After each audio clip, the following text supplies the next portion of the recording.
Buen día, es un gusto estar aquí con ustedes, volver a esta casa de estudios en las que he estado como estudiante, docente y otras cuestiones.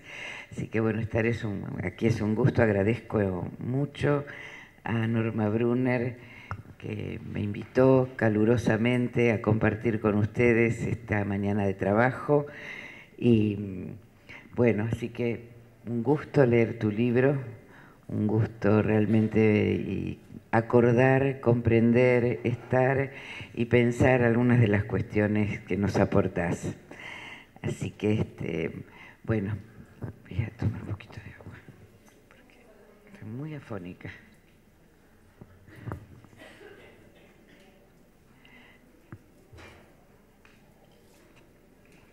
El libro que hoy tenemos en nuestras manos, El trabajo del juego, contribución del juego a la formación de las identificaciones primordiales y la clínica del autismo, pone a prueba su tesis de doctorado, la de Norma, y también pone a prueba varios años de trabajo y dedicación a este tema, que además cuando uno va hojeando el libro se da cuenta que es enorme la trayectoria y la experiencia de Norma. Sin embargo, con bastante humildad nos dice que esta tesis la viene desarrollando entre el 2006 y el 2013, pero leyendo y disfrutando de las letras que nos ofrece, me doy cuenta que comenzó mucho antes, incluso antes de su libro anterior. Las ideas que nos presenta continúan, renuevan y lanzan nuevas hipótesis en un lenguaje claro y sobre todo entretenido. Publicado por Eudeva, la editorial de la UBA, de la Universidad de Buenos Aires, en una edición cuidada y prolija, que es un gusto realmente leerlo, es un objeto muy lindo, dan ganas, muchas ganas de iniciar su recorrido. Bueno, así que me adentré, Norma nos propone un juego desde el inicio, que es entrar en su laberinto, y además uno puede entrar, recorrer, caminar, perderse, volver a entrar y en algún momento sale con ganas de volver a jugar. Si esto además se cumple, ya solo esto los invita a leerlo. Desde su portada advertimos en el título otra cuestión que quiero reconocer, que es la generosidad de Norma. ¿Por qué? Primero, porque los analistas no siempre somos generosos, y esto hay que decirlo. A veces somos bastante mezquinos, no compartimos la experiencia, citamos mucho a Freud y a Lacan y nos quedamos con alguna perlita por ahí. Y este libro es generoso, Norma es generosa. Además dice, es una contribución. Y aclara, no es su contribución, yo creo que es la suya. ¿No?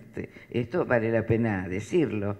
Es su contribución, pero lo pone a cuenta de las identificaciones primordiales, que también es una contribución. La contribución de las identificaciones primordiales en la estructuración del sujeto, y aquí tenemos que hacer una mención, o por lo menos me gustaría hacerla, una cuestión que muchas veces me ha pasado, algunos de los que están presentes me conocen, me ha pasado de decir, bueno, el niño es un sujeto en el sentido preciso que el psicoanálisis propone cuando habla de sujeto. Yo no podría decir no y sí. Un niño autista, ¿podemos considerarlo sujeto representado entre significantes? Y ahí se nos corta un poquito el aire porque en verdad no tenemos una respuesta muy clara, pero me voy a animar a decirlo, sí. Estamos en la pista, contribuimos, como dice Norma, contribuimos a la emergencia del sujeto.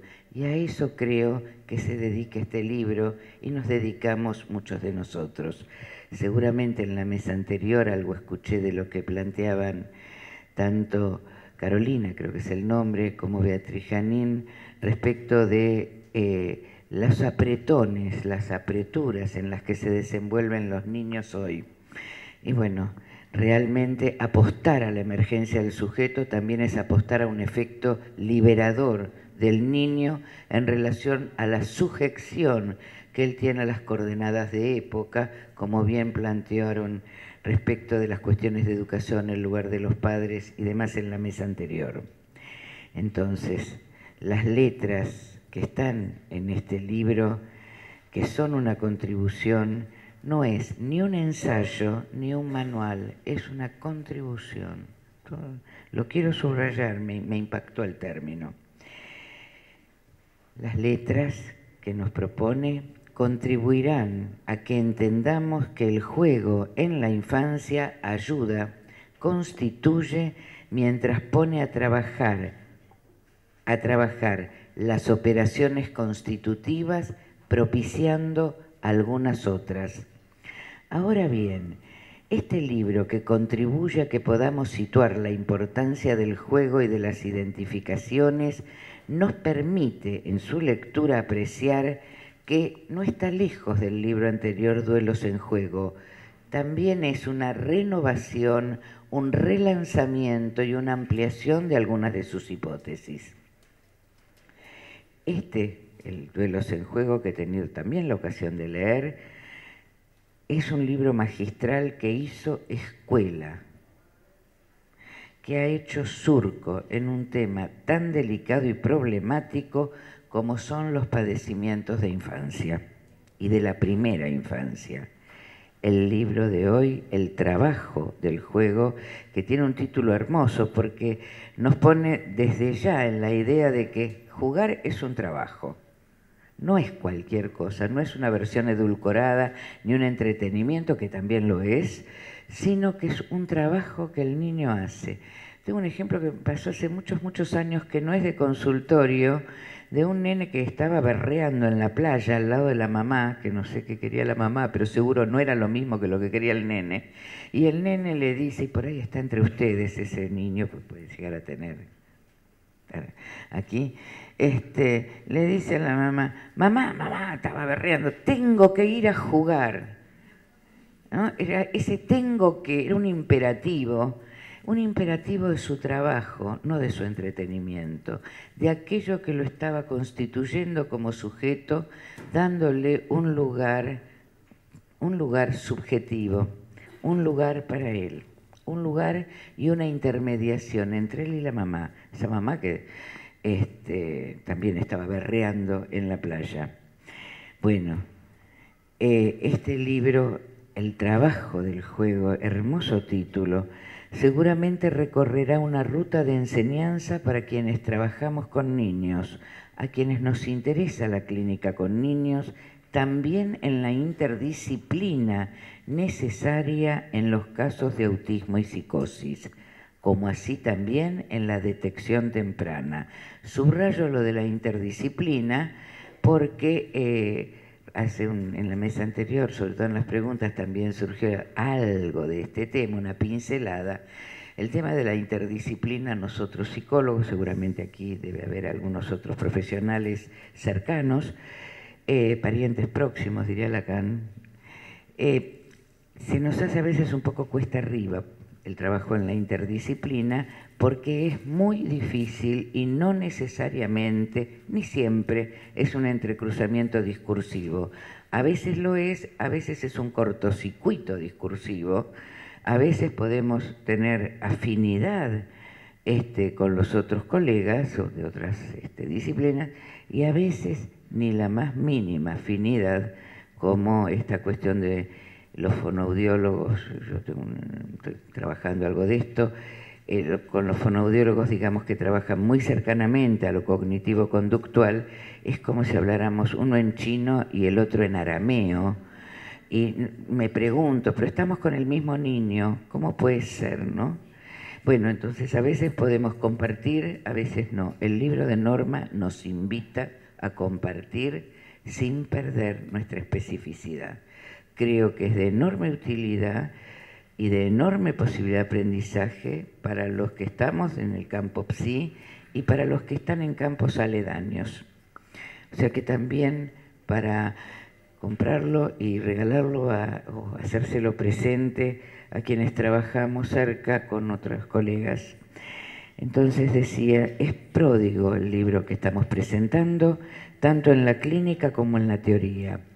Cuenta con un gran respaldo teórico nutrido en la práctica. Desde su título mismo, como decía recién, podemos empezar a interrogarlo.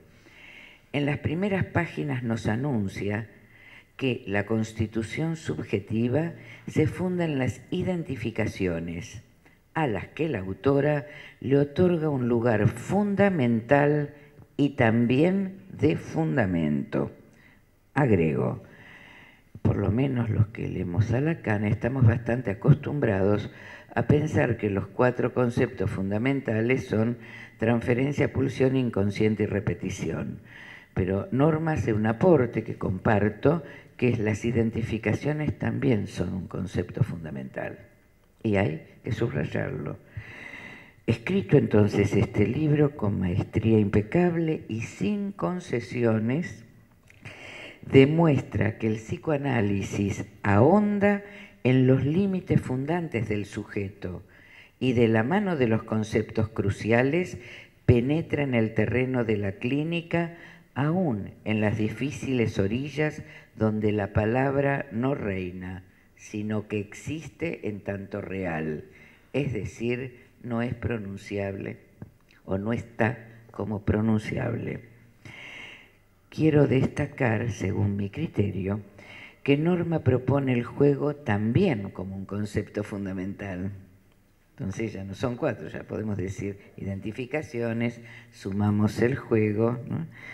Y agrego, al ponerlo como concepto fundamental, el trabajo del juego en la niñez, y podemos extenderlo, el trabajo del juego en la constitución del sujeto, aparece entonces como un concepto fundamental.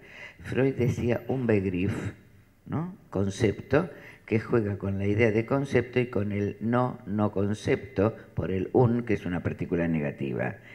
El resultado de todo esto es llamativo y tal vez sea esta una de las grandes contribuciones en esta tarea que compartimos, reflexionar junto, no solo con mis compañeros de mesa, con Norma particularmente, pero también con todos ustedes, que si están hoy aquí un sábado a la mañana a las 12:20 del mediodía, que es un alegrón verlos aquí en una sala tan nutrida y además con gente interesada, con preguntas importantes, y un sábado, ¿no? Un día soleado, primaveral, es porque verdaderamente estamos interesados en la clínica con niños y esto nos tiene que alegrar y darnos, y en la clínica psicoanalítica con niños, que esto también lo quiero agregar. Acá me parece que no estamos repartiendo protocolos, estamos tratando, y creo que compartimos los que están aquí, los que acaban de retirarse,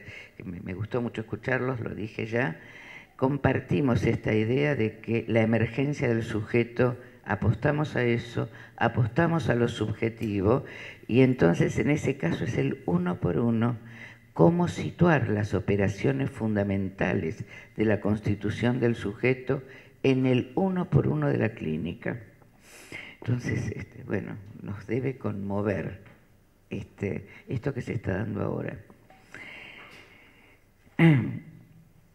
La clínica con niños, entonces, en las que el juego, lo lúdico, no es un ejercicio más ni una actividad, ni un recurso, que además es cierto, es recurso, es una actividad, etc., sino que es constitutivo, acá la cito a la autora, es constitutivo y constituyente del sujeto en la niñez. Posición fuerte, porque está muy cerca de ubicar el juego como una novación teórica, no solo como una creación, cosa que sabemos, el juego creativo.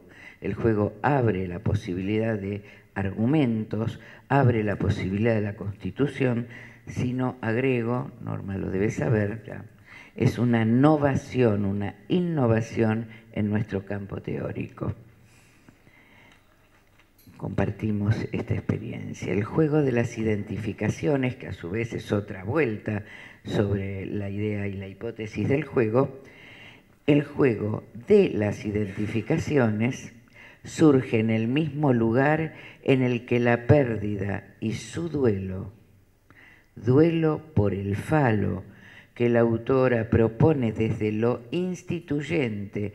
Instituyente, digo, las primeras operaciones de constitución subjetiva, incluso esas que no tenemos ninguna oportunidad de visibilizar, sino que solo las conocemos por sus efectos. ¿Hubo o no hubo identificación primaria? No tenemos la menor idea cuándo pasó eso, si es que pasó. Si hay efectos, podremos decir habrá habido retroactivamente. Entonces, Norma ubica no solo la identificación primaria, primordial, entrar en el lenguaje, sino que también y con ella, aquí también me parece que hay algo novedoso, ubica el Untergang freudiano, duelo por el falo, que Freud no lo ubica en la identificación primaria, en la primera operación constitutiva, lo ubica en la declinación del Edipo. Para Freud, la pérdida, digamos, el duelo por el falo, Untergang en alemán, en el alemán freudiano, es respecto de lo que el niño representó en el campo del otro. Freud lo hubiera dicho, de lo que el niño representó para la madre y lo que la madre representó incestuosamente y como amor primordial para ese niño, pero lo pone Freud como resultado de las operaciones de declinación del Edipo. Norma lo pone, me parece más cercana a Lacan, lo ubica, la Untergang, ubica el duelo por el falo en el tiempo instituyente. No es que el Edipo no lo sea, pero es una segunda vuelta. En la primerísima vuelta, para decirlo en otros términos, en el tiempo cero. Entonces, este duelo por lo que el niño representó como objeto en el campo del otro, la autora nos propone esa pérdida y su tramitación de duelo, pero también nos dice, voy a ver si lo puedo leer, si da el tiempo, nos propone esa pérdida y su tramitación de duelo, pero podría no haber acontecido en ese tiempo primordial este duelo por la pérdida de lo que el niño como objeto representó para el otro. Podría no haber habido esto. No nos pone ahí la cuestión de la exclusión, de la privación, también de la melancolización, tanto del otro como del niño. En la división del sujeto por el lenguaje, en la identificación primaria, y ubica este primer duelo instituyente, o así por lo menos lo leo yo. Y es en ese lugar que monta una nueva vuelta en la comprensión y por ende en la práctica con niños graves, ya que es en ese camino que se destaca la constitución subjetiva del niño. Voy a acompañarme con un minuto de lectura. Dice Norma, también investigué y escribí sobre la relación entre la ausencia o las dificultades en el jugar, frecuente en los niños con problemas de desarrollo con base orgánica, y lo que denominé posición melancólica del niño y su cuerpo respecto del otro. He señalado que esta posición, si se instala y perpetúa, es una de las puertas de entrada tanto a la psicosis como al autismo, es decir, diferencia claramente estas dos posibilidades, cosa que el TGD y el TEA no discrimina. Y tenemos que tenerlo en cuenta porque la clínica es otra. No es lo mismo, Norma se encarga prácticamente a lo largo de todo el libro, coincidimos seguramente, en destacar autismo y psicosis, forclusión de no la forclusión del nombre del padre para la psicosis, para decirlo rápido, y esta no entrada en el lenguaje o esta entrada con déficit en el lenguaje. Bueno, así he puesto, lo leo en primera persona porque coincido, pero en realidad es letra de Norma, es ella la que habla en primera persona acá, he puesto en relación de oposición a la melancolía y al trabajo del duelo con el juego, encontrando similitudes y diferencias entre el trabajo y el juego. El juego en la infancia está sustentado, según entiendo, en el duelo por el falo, que se evidencia y realiza en la dimensión tragicómica del juego en la clínica con niños. Por mi parte afirmo que en la melancolía el cuerpo del niño queda identificado narcisísticamente de forma total y masiva con el objeto perdido del deseo. Como consecuencia, no hay pérdida por la que hacer el duelo,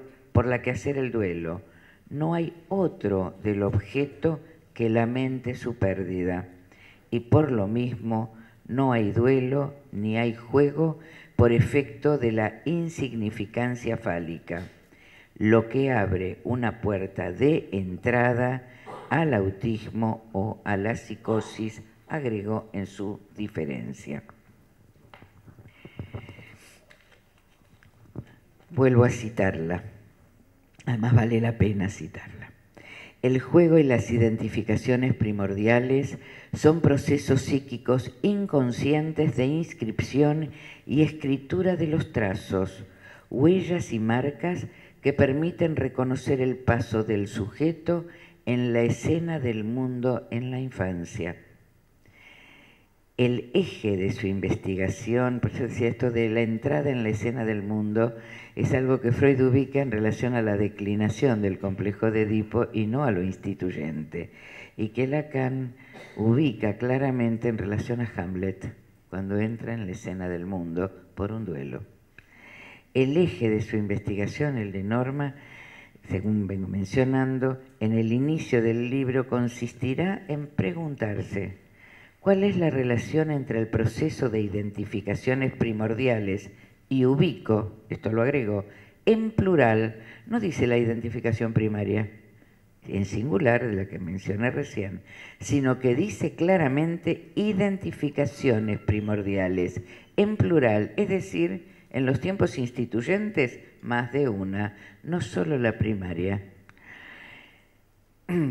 Especialmente, ahora sigo con la cita, en sus particularidades en el autismo y la psicosis y la formación, esto fuerte, del y de lo inconsciente como tal a través del modo central en que esto opera en la infancia, es decir, el juego de las identificaciones en lo lúdico, en el juego, es decir, la infancia. Fíjense que hay casi una equivalencia, juego e infancia, identificaciones primordiales, juego de las identificaciones, infancia, todo, vale la pena. Me interesa subrayar su propuesta, no solo de si recién sitúa la identificación primera, sino también otras. Es un proceso plural. Según mi lectura, destaca la identificación primaria, por supuesto, entrada en el lenguaje, que le permite al infans una segunda identificación, la identificación al trazo, la identificación a lo simbólico, las identificaciones que permitirán lo que Norma destaca, creo que esto también es un aporte, lo que ella llama juegos unianos. El juego uniano es cuando hay algo del uno trabajando, cuando hay algo del uno que entra en juego, y ese uno es el trazo, la marca, la huella, el significante, si quieren, también como posibilidad o como potencia. Digo, en algunos chicos está presente y en otros podría ser una potencia. La identificación al trazo y la identificación especular, es decir, la identificación al espejo que permite la creación de ese precipitado de imagen en las constituyendo un primer precipitado de la superficie del cuerpo, ¿no? Ese primer precipitado que Freud denominó nuevo acto psíquico, el yo, y que Lacan toma como identificación en el espejo, es una vuelta más, por supuesto. Bueno, estas dos identificaciones son subsidiarias, sin duda, de la primera como entrada en el lenguaje, solo que estas últimas dos apuestan, no digo que en los niños, en la psicosis o en el autismo, se conjuguen, pero si se conjugaran o si facilita el analista esta posibilidad, por supuesto que podríamos entrar en nuevas y mejores articulaciones entre la imagen y el símbolo, entre lo imaginario y lo simbólico, entre imagen y trazo. Bueno, nos quedamos sin tiempo, así que voy a ir muy rápido y voy a dejarles que lean el libro. Bueno, a lo largo, entrada en el lenguaje, estas últimas, decía, son subsidiarias de la primera, pero no es tan sencillo verificarlas. A lo largo del libro, Norma demuestra, comprueba y verifica esta hipótesis y los vínculos estructurales entre ellas.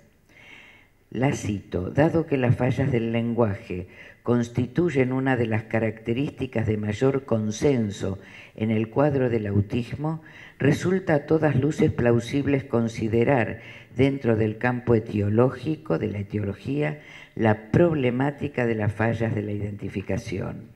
Agrego que es en este campo en el que el soma se hace humus humano. En la identificación, el soma se transforma en humano. Laberinto no solo en el que acompaño al autor en su despliegue, sino también en el laberinto que supone la entrada en el lenguaje y la articulación de la palabra. Laberinto lúdico, de juego, al que el niño asoma para constituirse mientras encuentra las huellas de su andar en la escena del mundo, revelando en algunos casos que la autora nos presenta que el analista es la clave para que la palabra surja, aunque no esté sonorizada. Los límites de la infancia y la tarea psicoanalítica con niños nos dicen algo con lo que acuerdo. Nuestra posición no difiere de una cura tipo en psicoanálisis, no es una variante, aunque reconozcamos claramente sus peculiaridades. Sin embargo, se trata de presentificar en los tiempos instituyentes fundantes que la aparición de una voz y una palabra en un cuerpo que carecía de ellas da cuenta de cómo un goce mortífero y sin deseo puede ser atravesado y transformado. Voy terminando.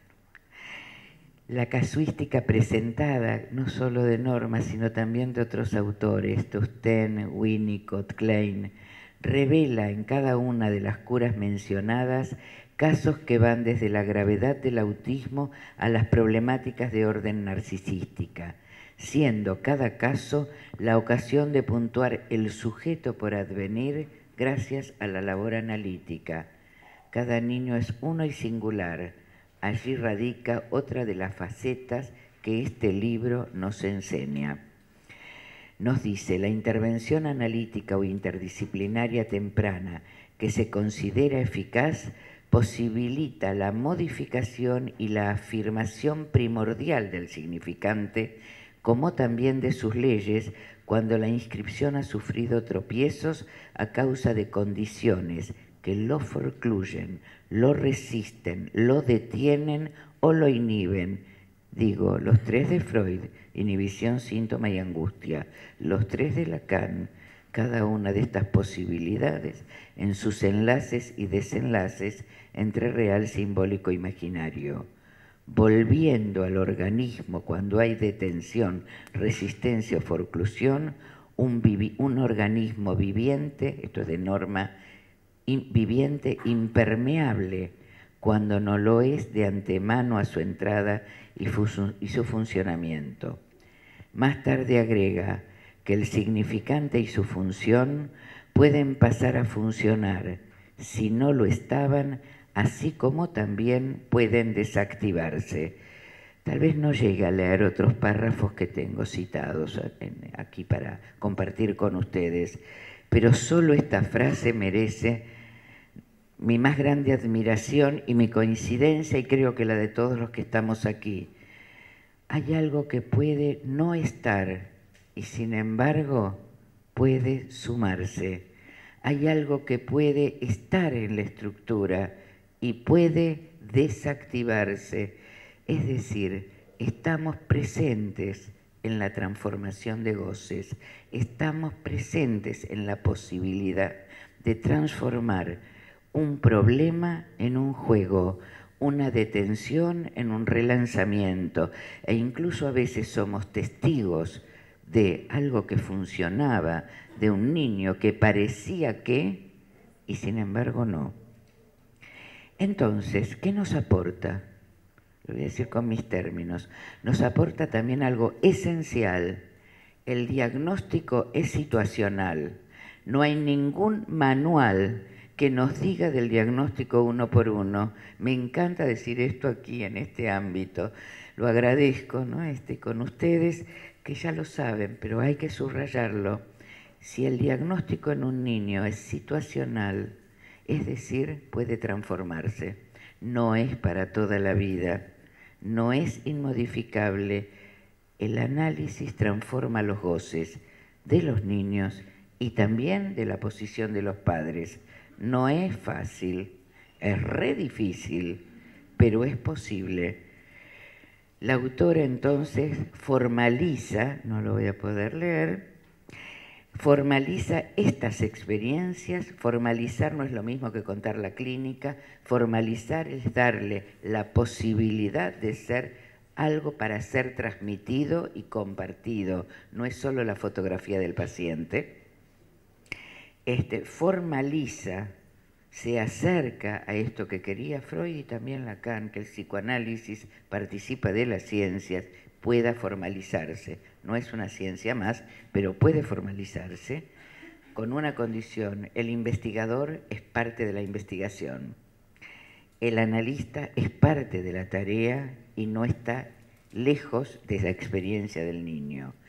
Formaliza Norma esta experiencia para posibilitar su transmisión. Juegos junguianos infantiles es también, creo, un aporte enorme, porque el juego ahí está ubicando la posibilidad del uno del trazo y de la huella. Otro capítulo, un apartado que quería subrayar es vinculado en el capítulo 4, en la intervención clínica, un título que le da un muy lindo apartado, muy lindo texto, que dice La roca dura del juego. La roca dura del juego, parafraseando a Freud con la roca viva de la castración, también a veces traducido como roca dura de la castración. Norma parafrasea y crea la roca dura del juego.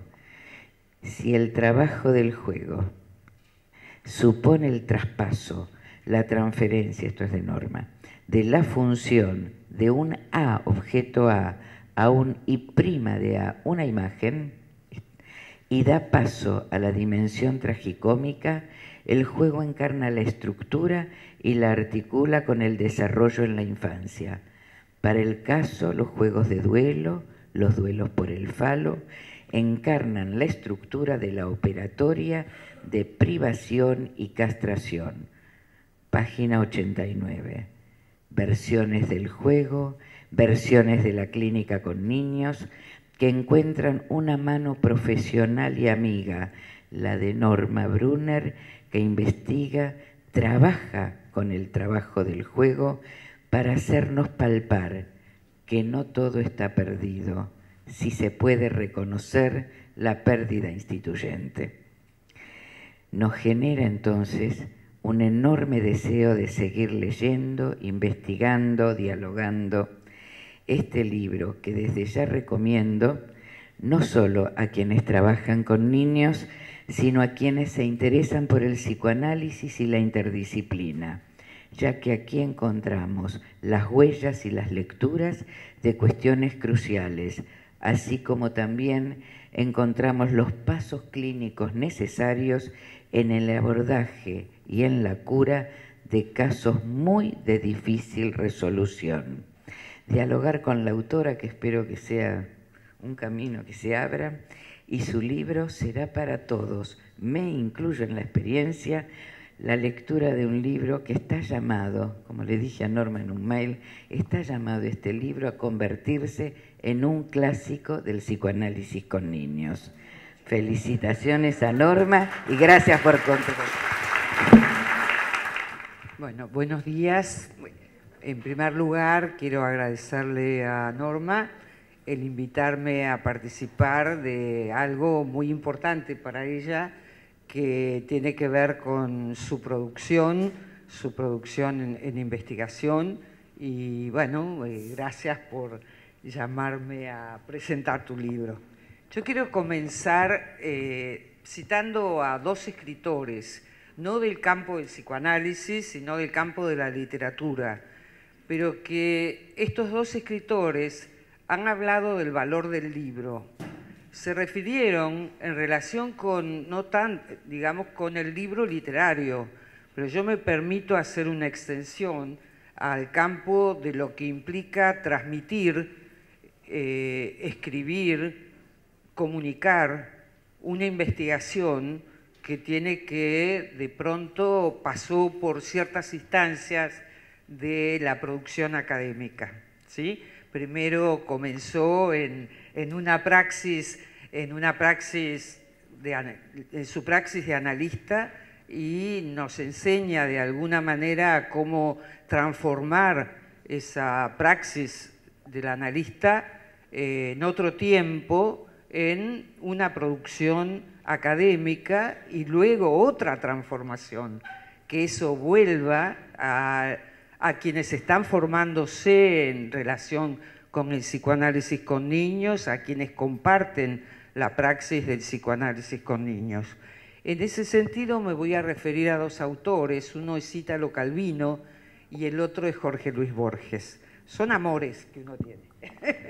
Entonces, Ítalo Calvino, en una de sus últimas conferencias, incluso no la alcanzó a leer, él la escribe pero no alcanza a leer, muere antes, fue invitado a Harvard a pronunciarla, y entonces el título de esa conferencia es Que no se acabe el susurro de la lectura. ¿Sí? Preocupado por el futuro de los libros y por lo tanto de la lectura, escribe: tengo la certeza de que la lectura no es comparable con ningún otro medio de aprendizaje y de comunicación, porque ella tiene un ritmo propio que es gobernado a voluntad del lector. La lectura abre los espacios de interrogación y de meditación y de examen crítico, en definitiva, de libertad. Puede que el tiempo que pudiera ser destinado a la lectura será cada vez más ocupado por otras cosas. Esto es cierto ya hoy, pero era aún más cierto en el pasado para la mayor parte de los seres humanos. Como quiera que sea, quien tenga la necesidad de leer, quien tenga el placer de leer, yo agregaría de estudiar, y de leer es sin duda una necesidad-placer. Seguirá recurriendo a los libros, a los del pasado y a los del futuro. Jorge Luis Borges expresa en una conferencia publicada con el título El libro que de los diversos instrumentos del hombre, el más asombroso es sin duda el libro. Los demás son extensiones de su cuerpo. El microscopio, el telescopio son extensiones de su vista. El teléfono es extensión de su voz. Luego tenemos el arado, dice, y la espada, extensiones de su brazo. Pero el libro es otra cosa. El libro es una extensión de la memoria y de la imaginación. Yo diría, dice Borges, que lo más importante de un autor es su entonación. Lo más importante de un libro es la voz del autor, esa voz que llega a nosotros. ¿Sí? Esto es lo que me permite de alguna manera subrayar esta última afirmación borgiana, y entiendo que lo que él planteaba para la producción literaria, al libro que también lo puedo extender al libro que expresa el recorrido y el resultado de una investigación. Norma, el libro, El trabajo del juego, en ese libro está Norma. Y no, ¿no? A veces hay que inferir al autor, pero allí está, ¿sí? Dice lo que piensa, dice lo que le pasó, dice de sus idas y vueltas en relación con algunas de sus hipótesis y se juega, ¿no? Yo diría que el trabajo del juego es también un libro jugado, ¿sí? En el sentido de lo que implica jugarse, ¿sí?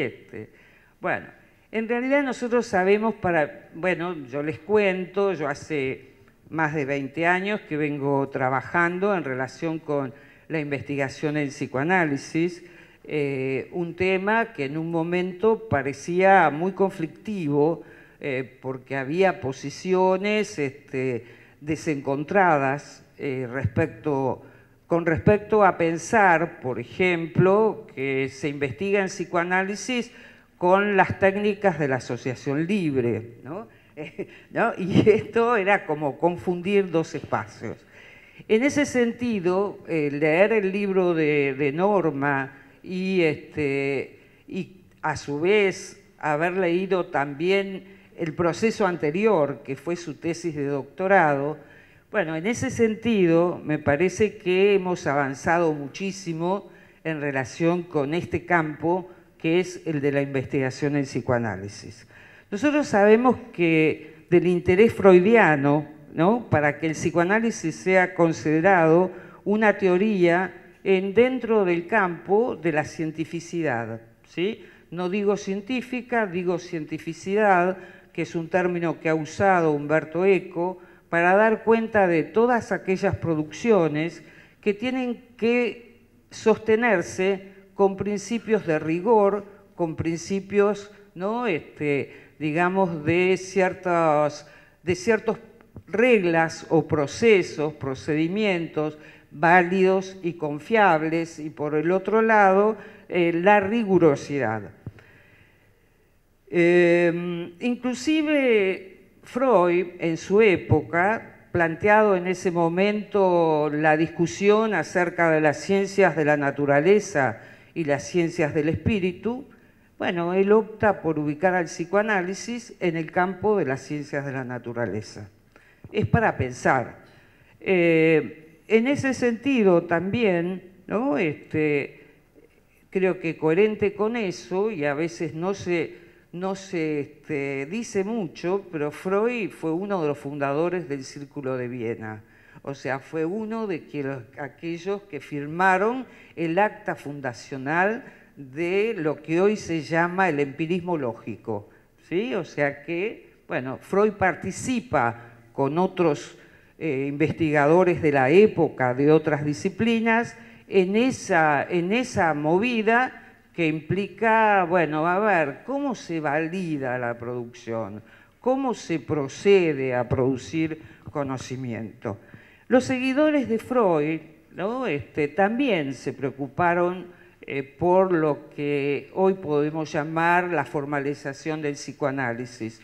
Recurrieron a otros modelos, a veces al mismo modelo.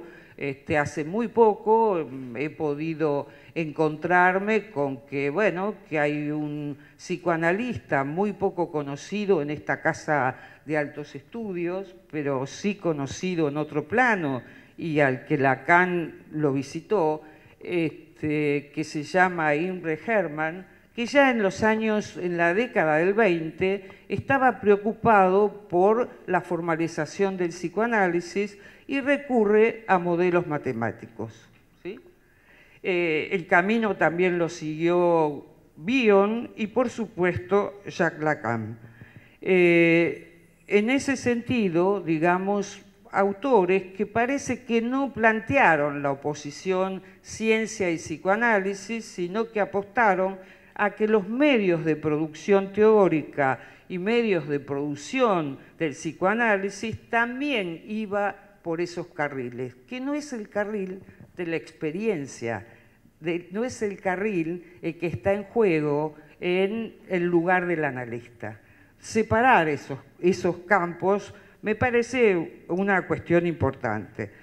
En ese sentido, creo que Norma, de alguna manera, plantea algo interesante, ¿sí? Que es cómo transformar esa experiencia y que la muestra ahí como una experiencia sólida, una experiencia además problematizada, cómo transformarlo en una investigación, cómo comunicar, cómo transmitir esa experiencia. Uno de los problemas del psicoanálisis, la transmisión de la experiencia.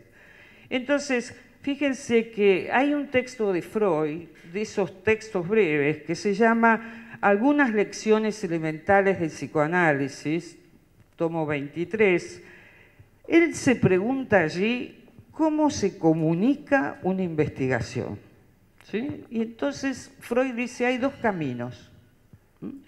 El camino que él llama genético, que dice una investigación se comunica paso por paso qué es lo que se fue haciendo. Y llama a otro camino el camino dogmático. Y dice, yo empiezo por el final, tiro la bomba y después de esa bomba, ¿cuál es, dice, la ventaja y la desventaja? En el primer camino yo puedo seguir el recorrido lógico que ha ido siguiendo el investigador. Pero dice, a veces resulta tedioso, porque el investigador parte de lo que ya se sabe, ¿sí? Y sobre lo que ya se sabe va avanzando. El otro camino, el de tirar la bomba o el dogmático, también produce algo de, ¿y por qué dice lo que dice? ¿No? ¿De dónde lo sacó? Bueno, en este sentido Freud dice, yo mezclo los dos, ¿no? O sea, no uso uno ni el otro. Y yo pensaba, porque leyendo el libro de Norma, me llevó a recordar esa cita freudiana, porque Norma hace esto, va de su experiencia en el consultorio a las formulaciones conocidas del psicoanálisis, las replantea, las problematiza, interroga conceptos, pero también va de los conceptos hacia la lectura de su experiencia, o sea que a veces comienza por el final, ¿sí? Y otras veces vuelve al comienzo. Ese recorrido es el recorrido de la comunicación de la investigación. En este sentido también me parece que si bien, y eso es una gran ventaja, no es una comunicación de un texto académico, ¿sí? O sea, hay un trabajo posterior que llevó a que ese texto pueda ser comunicado y compartido con analistas, compartido con estudiantes, compartido por otros profesionales de otras áreas preocupados por el tema. Bueno, en ese sentido también Norma generosamente, como lo planteaba Liliana, también nos da cuenta de cuáles ha sido su problema de investigación, cuáles sus principales hipótesis, cuál es su marco conceptual que significa lo que allí está produciéndose en la clínica y además nos da una lógica de lo que podríamos llamar la construcción de casos, ¿sí? Allí el uso que hace del material clínico nos ayuda a inferir una lógica de construcción del caso. El uso que hace el caso no siempre es a modo de ilustrar lo que está pensando a nivel conceptual, sino que justamente ese material le permite armar un caso que de allí va a la reformulación conceptual. Ese movimiento es un movimiento de la investigación, ¿sí? De toda investigación, en psicoanálisis y no en psicoanálisis. Pero entonces, en ese sentido, me parece también que tomó unas palabras, Liliana recién planteaba incluir el juego como uno de los conceptos fundamentales del psicoanálisis. Bueno, en ese sentido, acuerdo con la posición de Liliana y además pensar que, ¿qué es un concepto fundamental? ¿No? ¿Qué es? ¿No? Eso, que sin ese concepto la teoría es otra, ¿sí? Y eso nos enseña también Freud cuando dice, bueno, represión, transferencia, son resultados de múltiples experiencias, pero hoy son pilares fundamentales del psicoanálisis. Quiere decir, toco eso, se cae el psicoanálisis, ¿no? Ese es el valor del concepto fundamental. Y me parece que el trabajo de Norma apunta justamente a señalar la importancia de ese concepto y convoca a que se incluya como uno de los conceptos fundamentales del psicoanálisis, de alguna manera solidario con esto que que llamamos las identificaciones primordiales. También entonces es un agradecimiento a Norma porque publicar un libro también es desprenderse de algo y compartirlo, ¿no? Eso es un acto de generosidad. Nada más. Bueno, quiero agradecerle a Norma la invitación a compartir esta mesa con unos colegas que es un placer escuchar y con los que no me quiero repetir, que es lo que le pasa siempre al último que le toca. Entonces tiene que ver cómo no repetir. Pero bueno, me encuentro en esta ocasión en una intersección de posiciones. Por un lado, como profesora de esta casa, hace muchos años, como directora de la editorial Eudeva, en lo que respecta a la Facultad de Psicología, y como psicoanalista, no solo como psicoanalista de niños, más bien como psicoanalista, no lo calificaría, ¿no? Y me parece que el libro de Norma nos permite extender algunos términos al psicoanálisis en general y no solo al psicoanálisis de niños en particular. Entonces, en esta intersección de posiciones, quizás mis comentarios van a ser un poco heterogéneos, pero espero que sean convergentes. Como profesora de esta casa les quiero contar que esta semana el Senado nos otorgó a la Universidad de Buenos Aires el premio que es el mayor galardón en la educación, que es el premio Domingo Faustino Sarmiento, porque nuestra universidad ocupa el primer lugar en Iberoamérica, el 85 en el mundo. Han salido 5 premios Nobel, 17 presidentes, y esta jornada demuestra el nivel académico que la Universidad de Buenos Aires posee, con lo cual no quiero dejar de mencionarlo porque nos compete a todos los que estamos sentados acá, a todos los docentes, profesores.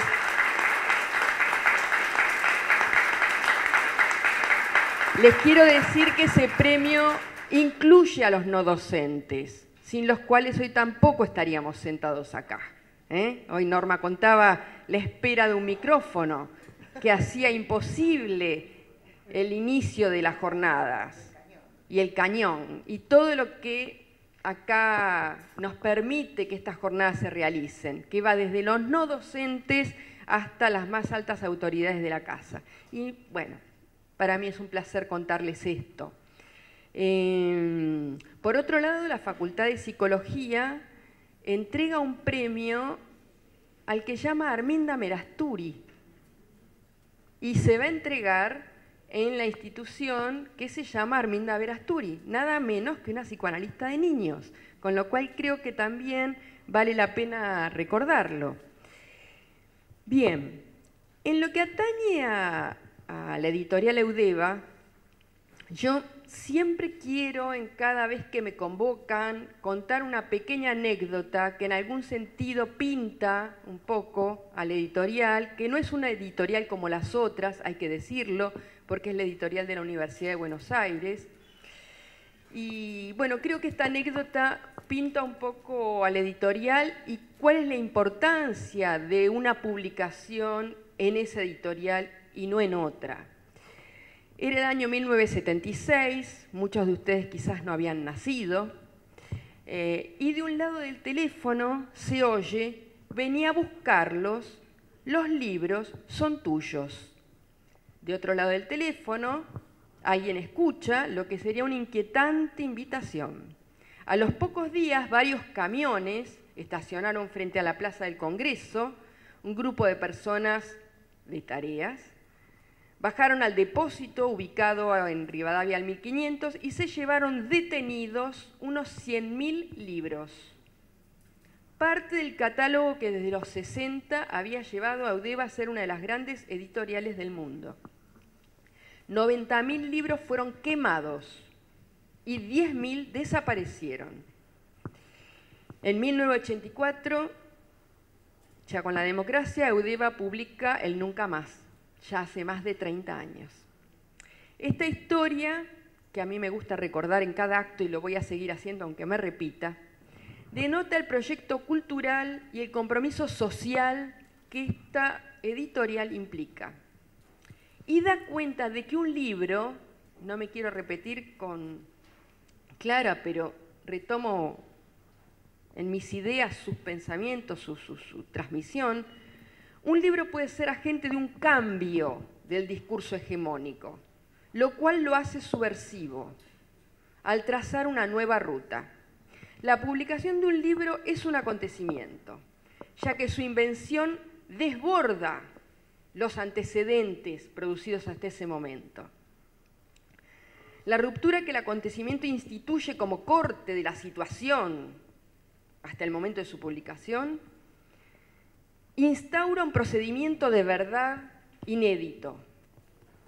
Es un acontecimiento, por un lado, para el autor, cuyo escrito es testimonio de su pensamiento y de su trabajo, de su práctica, en esa fracción de tiempo de su elaboración.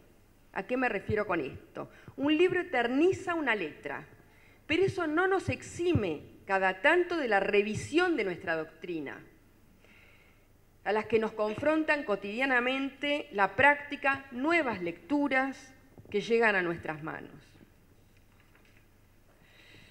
También es desde ya un acontecimiento para el lector, que sale a un encuentro que muchas veces es un hallazgo inesperado.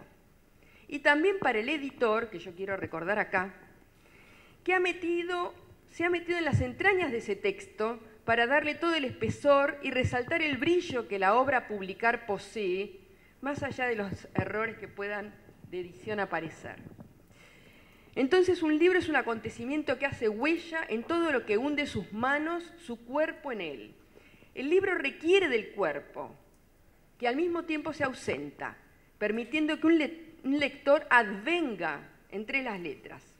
Celebramos hoy, entonces, la aparición de un libro que continúa en algún sentido con un legado, ya que para el psicoanálisis la escritura está anudada a su fundación, al punto que Freud esperaba ser un premio Nobel respecto de su invención, fue casi nominado a ser un premio Nobel de literatura, nominación impedida por su condición de judío, hay que decir.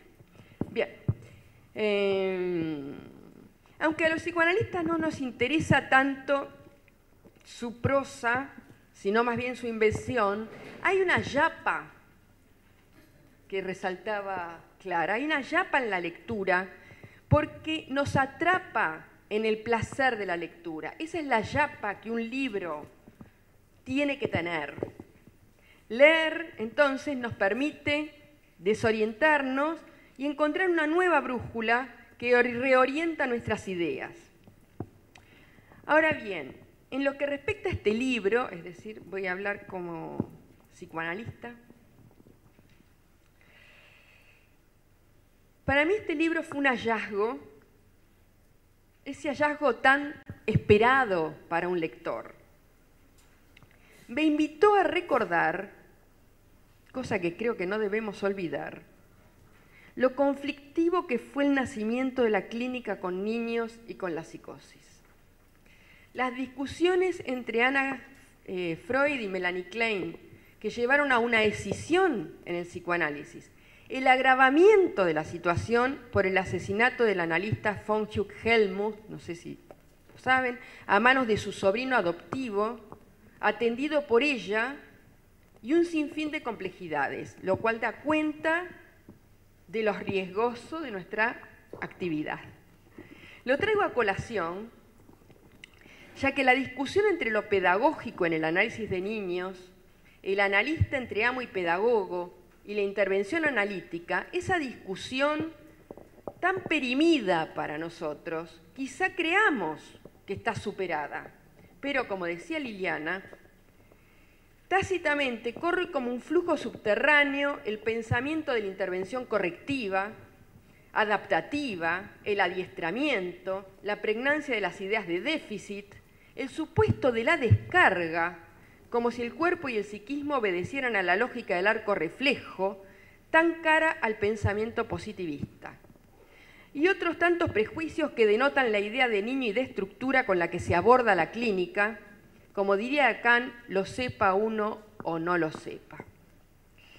Encontrar en un texto que su producción está centrada en lo que la práctica nos enseña es uno de los méritos de este libro. Continuando con el legado freudiano, Norma recoge el guante, ubicando el concepto del trabajo del sueño, el trabajo del duelo como trabajo del juego, acentuando el juego mismo como aquello que instituye un sujeto y el punto de pérdida que posibilita su advenimiento.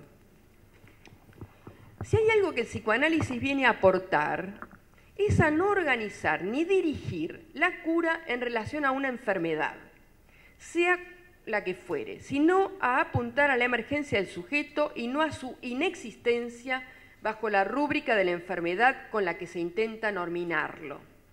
Sin desestimar la afección que el niño padece, lo cual da cuenta en su propuesta de trabajo interdisciplinario, lo imprescindible en nuestro campo es ese borramiento que también señala Norma, esa negación necesaria del lado de los padres al comentar: cuando juego con él, con ella, me olvido de que está enfermo.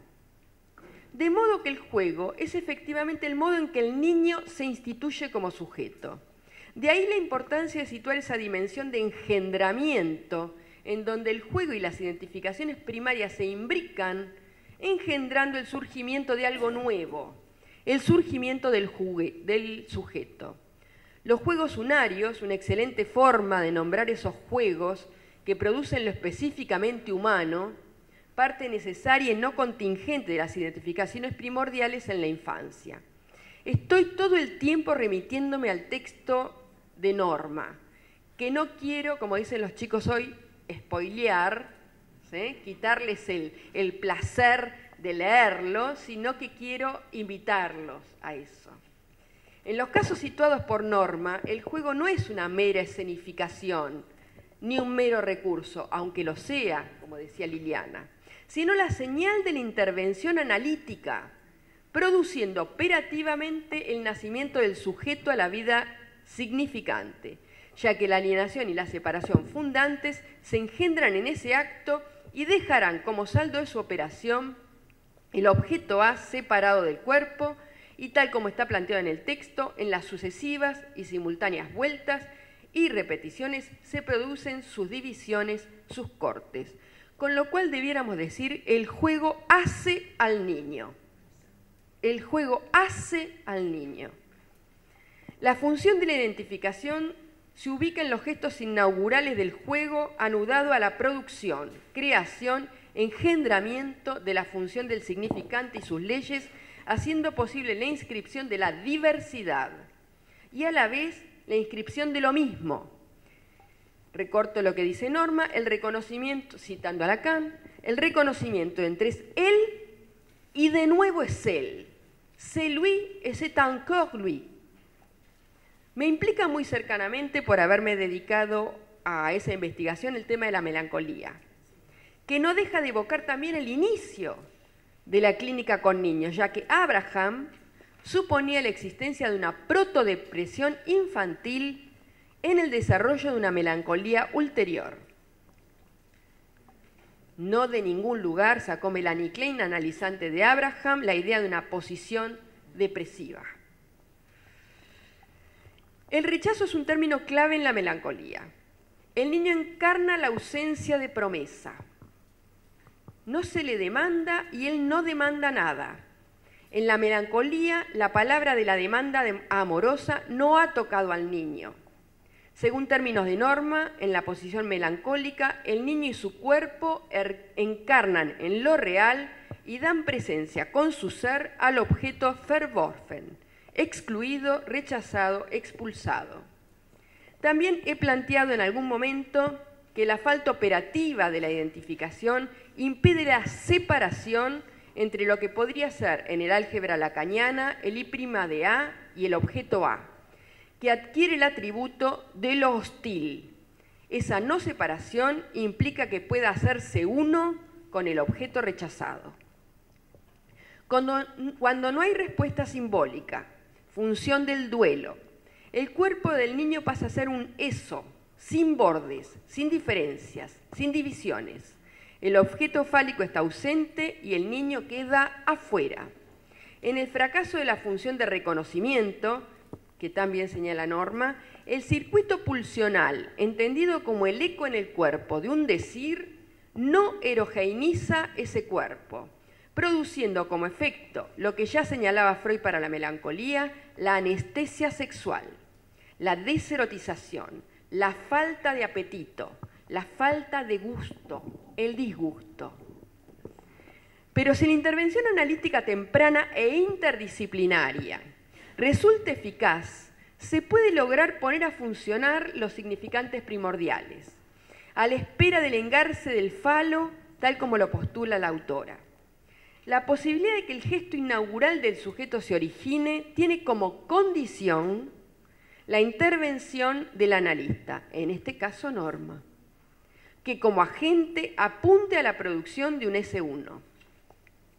Las respuestas del niño, aunque sean a una ausencia de respuesta, como aparece en el caso Dick, que Melanie Klein atiende, el niño que está ahí literalmente no responde, no puede dejar de considerarse una respuesta de un sujeto supuesto. Como decía Liliana, apostamos a que haya un sujeto ahí en potencia. Aunque en rigor no haya ninguno, si vamos a trabajar en transferencia y analíticamente con él. Creo un hallazgo la propuesta diferencial que ofrece Norma entre el autismo y la psicosis melancólica. En el primer caso, como la aversión del sentido del otro, su expulsión del sentido del significante en su conjunto y su función. El vacío del autista no es el del intervalo entre significantes que da cuenta de la castración y permite que la cadena tenga la apariencia de ser tal, ficciones de cadena. Por el contrario, es vacío de juego, vacío de ficción, vacío de esa ficción seria para el niño, lo cual denota la no inscripción del intervalo simbólico. En el autismo, la intervención analítica permite romper con la continuidad de la identidad absoluta, que aparece bajo la forma de los automatismos, que por estar constituidos como una unidad, se opone a toda diferencia. Es por eso que las repeticiones autistas son idénticas y resisten a la repetición de la diferencia, que reclama el trazo unario. Unario no es un trazo único, sino la singularidad de cada sujeto en el campo del lenguaje, aporte que Norma toma de Jerusalinsky. Lo cual reafirma que identidad e identificación se oponen. En el caso de las psicosis melancólicas, en su diferencia con el autismo, asistimos a las formas clínicas derivadas del retorno en lo real de la caída, de la falta de sostén del niño, como objeto causa del deseo del juego del otro. La insignificancia fálica, la no inscripción de los nombres de juego que son significantes paternos. Y en su lugar se forma un lugar vacío que Norma denomina agujero negro del juego. Hay que recordar que la función de sostén era una función a la que Winnicott le daba toda esa importancia con las funciones del holding y del handling. De modo que introducir en cada caso los juegos de duelo, tal como lo recorta Norma, permite el reconocimiento de un niño. Esa es la apuesta de Norma con la cual coincidimos y por eso invitamos e insistimos a leer y a jugar con el libro de Norma. Bueno, eso es todo. Qué difícil. Presentar un trabajo caro, costoso, trabajoso, pero muy jugado, sostenido, defendido. A Clara le consta mucho esto. Y dar cuenta de lo que todavía no sabemos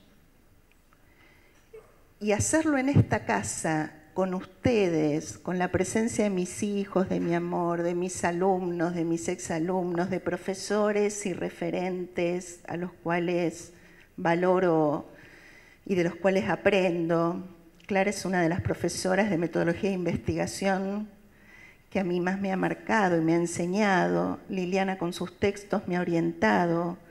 Estela, te agradezco muchísimo la apertura del camino, tu atenta lectura. Sos una referente en la transmisión del psicoanálisis en esta facultad y nos das la oportunidad de poder publicar nuestros libros y que el editorial nos avale esta producción para que se conozca. No tengo más que palabras de agradecimiento. La verdad es que no me sale en este momento más que decir eso. Les agradezco a todos. Me gustaría seguir dándome cuenta qué fue lo que escribí.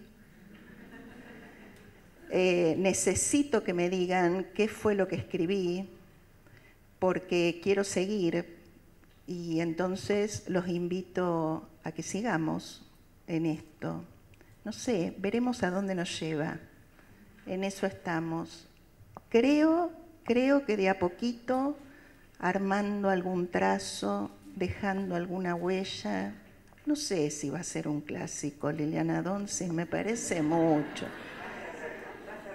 Me suena, no sé si hicimos escuela, me parece mucho. No sé, el tiempo lo dirá. El tiempo lo dirá. Antes tomamos ese café. Bueno, muchísimas gracias por estar acá, realmente. Muchas gracias.